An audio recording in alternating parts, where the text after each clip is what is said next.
हाय दोस्तों, कैसे हैं आप सर। आज हम कोटागिरी हिल स्टेशन के बारे में बात करेंगे। तो दोस्तों, कोटागिरी हिल स्टेशन जो है वह तमिलनाडु के राज्य के नीलगिरी में स्थित एक खूबसूरत हिल स्टेशन है, जहां देश के विभिन्न हिस्सों से पर्यटक आते हैं। दोस्तों, आपको जानकर आश्चर्य होगा कि ये 5,882 फीट की ऊंचाई पर स्थित यह नीलगिरी की तीसरी सबसे बड़ा हिल स्टेशन है। चाय के बागानों, हरी भरी हरियाली और पहाड़ों के विशाल विस्तार में डूबा ये खूबसूरत हिल स्टेशन फैमिली के साथ वेकेशन हो या फ्रेंड के साथ वीकेंड पर जाने के लिए काफ़ी पॉपुलर बना हुआ है। तो दोस्तों, आप बने रहिए हमारे वीडियो में, जिसमें हम आपको एक एक करके सारी बातों को विस्तार पूर्वक बता सके, जिसमें हम जानेंगे कि कोटागिरी कैसे पहुंचा जाए, वहाँ कहाँ रुकना है, वहाँ खाने पीने की क्या व्यवस्था है, और ये भी जानेंगे कि वहाँ जाने का सबसे उचित समय क्या है और कौन कौन से टूरिस्ट लोकेशंस है जिसको हम लोग एक्सप्लोर करेंगे। तो दोस्तों, सबसे पहले हम बात करते हैं कि हमको कोटागिरी कैसे पहुंचना है। तो दोस्तों, आपको कोटागिरी पहुंचने के 3 माध्यम है। या तो आप बाय फ्लाइट पहुंच सकते हो, बाय ट्रेन पहुंच सकते हो, या बाय बस पहुंच सकते हो। तो दोस्तों, अगर आप ट्रेन से आना चाहते हैं तो आपको बता दें कि कोटागिरी का निकटतम रेलवे स्टेशन जो है वह कुन्नूर है, जो पहाड़ी शहर से लगभग 21 किलोमीटर दूर है। तो दोस्तों, आप कुन्नूर रेलवे स्टेशन पहुंच जाओ और वहां से आप कैब लेके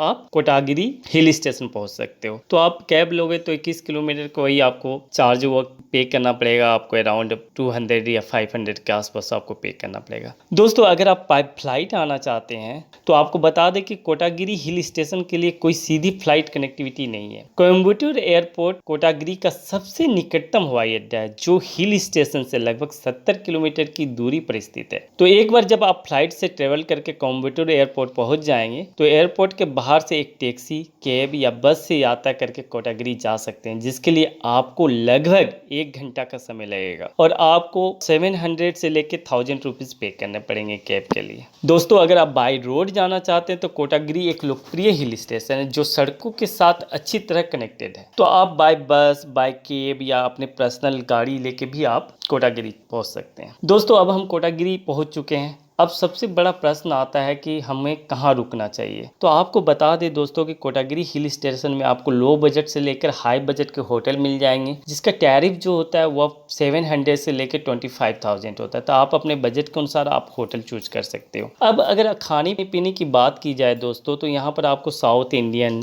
north Indian, Chinese food, veg, non veg easily मिल जाता है। तो अगर आप प्लेट चूज करना चाहते हो तो आपको बता दें कि यहाँ प्लेट का जो कॉस्ट होता है वो 100 से 150 रुपीज़ होता है। दोस्तों, अगर हम बात करते हैं कि हमको कोटागिरी जाने के लिए बेस्ट टाइम क्या होगा जिससे हमारा बजट भी कम हो और हम ज़्यादा से ज़्यादा घूम सके, तो आपको बता दें कि 5,882 फीट की ऊंचाई पर स्थित होने के कारण कोटागिरी हिल स्टेशन का मौसम साल भर अच्छा होता है, इसलिए पर्यटक साल भर यहाँ घूमने आते हैं। लेकिन दिसंबर से मार्च के बीच का समय ऐसा होता है जो कोटागिरी घूमने के लिए सबसे अच्छा माना जाता है। इस दौरान कोटागिरी का तापमान 9 डिग्री सेल्सियस से 90 डिग्री सेल्सियस के बीच होता है, जो बहुत ही काफ़ी अच्छा है। तो अगर आप प्लान बना रहे हैं तो आप साल भर में कभी भी जा सकते हो, बट अगर आप स्पेसिफिक प्लान बना रहे हो तो दिसंबर से मार्च का प्लान बना सकते हो। दोस्तों, अब चलिए आपसे बात करते हैं कि वहाँ कौन कौन से टूरिस्ट लोकेशन है जिसको आप एक्सप्लोर कर सकते हो, जा सकते हो। तो जो सबसे पहला नाम आता है टूरिस्ट लोकेशन का, उसका नाम है एल्का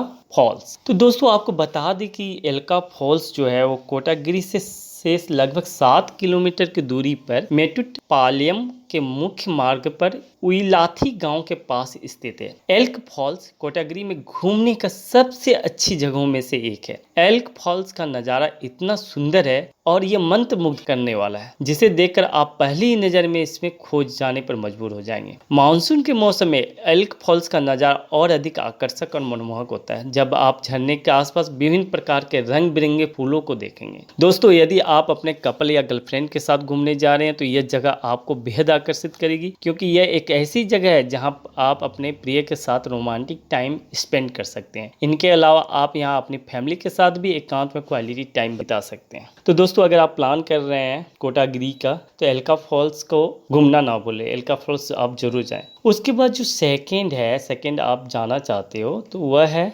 लॉन्गवुड सोला। तो लॉन्गवुड सोला जो है वो कोटागिरी के केंद्र से लगभग 3 किलोमीटर की दूरी पर स्थित लॉन्गवुड सोला सभी ट्रैकिंग उत्साही लोगों और वन जीव प्रेमियों के लिए सबसे अच्छी जगहों में से एक है। यह आकर्षण एक वन अभयारण्य है जो वन जीवों पक्षियों के विभिन्न लुप्त प्राय प्रजातियों का घर है जिन्हें आप लॉन्गवुड सुला की यात्रा में देख सकेंगे। यदि आप अपने फ्रेंड्स के साथ यहाँ घूमने आए हैं तो लंबी पैदल यात्रा या ट्रैकिंग के लिए भी जा सकते हैं और रास्ते में पड़ने वाले खूबसूरत दृश्यों और वन्य जीवों को अपने कैमरे में कैप्चर कर सकते हैं। दोस्तों उसके बाद नेक्स्ट है रंगास्वामी पीक। रंगास्वामी पीक शहर की भीड़ भाड़ और शोर शराबे से दूर घूमने के लिए कोटागिरी की प्रसिद्ध पर्यटक स्थल में से एक है। आपको जानकर आश्चर्य होगा कि कोटागिरी हिल स्टेशन की यात्रा में आप जब रंगास्वामी पीक आएंगे तो आप हरे भरे पहाड़, चहचहाते पक्षियों की आवाज और शांति प्रिय वातावरण आपको सब कुछ भूलने पर मजबूर कर देगा। कोटागिरी से 20 किलोमीटर की दूरी पर समुद्र तल से 1785 मीटर की ऊंचाई पर स्थित यह राजसी शिखर एक धार्मिक स्थान भी है जो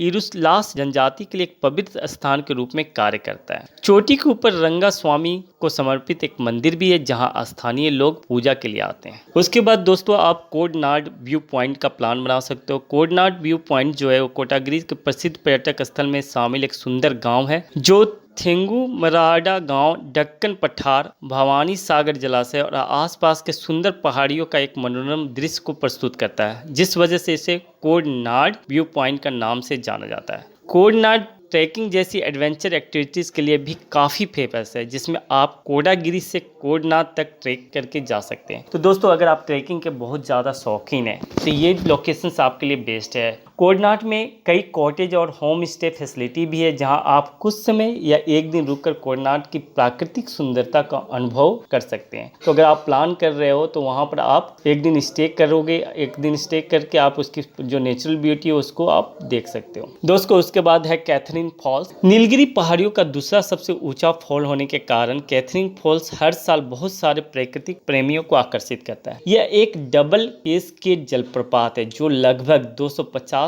फीट ऊंचाई से गिरता है। इस झरने को स्थानीय रूप से गेद दिहाड़ा हल्ला के रूप में भी जाना जाता है। कैथरीन फॉल्स वास्तव में अपनी फैमिली या फ्रेंड के साथ प्रकृतिक गोद में समय बिताने के लिए एक आदर्श जगह है जो अपने सुरम्य वातावरण और खूबसूरत नज़ारों के लिए जाना जाता है। उसके बाद नेक्स्ट आप जॉन सुलिवन मेमोरियल का प्लान बना सकते हो। जॉन सुलिवन मेमोरियल जो है वह 1788 में जन्मे एक ब्रिटिश अधिकारी थे जिन्होंने नीलगिरी पहाड़ियों और चाय के बागानों के विकास में महत्वपूर्ण योगदान दिया था। इसी वजह से 1855 ईस्वी में जॉन सुलिवन की मृत्यु के बाद उनके प्रेमी स्मृति में जॉन सुलिवन मेमोरियल की स्थापना की गई। यह स्थान नीलगिरी संग्रहालय के साथ साथ नीलगिरी दस्तावेजीकरण केंद्र के रूप में भी कार्य करता है। दोस्तों इसके बाद आप वहां पर बहुत सारी एक्टिविटीज कर सकते हो, आप इंजॉय कर सकते हो, जैसे कि आप ट्रैकिंग कर सकते हो, कैंपिंग कर सकते हो, बर्ड वॉचिंग कर सकते हो। वहां पर बहुत सारे डिफरेंट वर्ड जो लुप्त होने वाली प्रजाति के वर्ड है उसको देख सकते हो और फोटोग्राफी जैसे एक्टिविटीज को एंजॉय कर सकते हो। तो दोस्तों ये सब था आपका फेमस टूरिस्ट पैलेस